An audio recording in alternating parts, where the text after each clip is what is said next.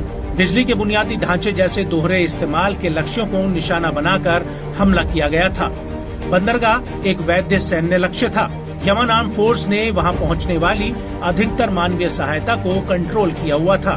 Israeli कार्रवाई पर एक रिटायर्ड अमेरिकी सैनिक ने कहा कि इजरायली हमले का मकसद अंसर अल्लाह की लाल सागर या इजराइल पर हमला करने की ताकत की जगह यमन को अधिक नुकसान पहुंचाना था। कुछ डिफेंस एक्सपर्ट्स ने ये भी दावा किया है कि इजरायली हमलों से यमनी सशस्त्र बल की ताकत बढ़ जाएगी। इजराइल के खिलाफ उनके हमले मजबूत और कहीं ज्यादा होंगे।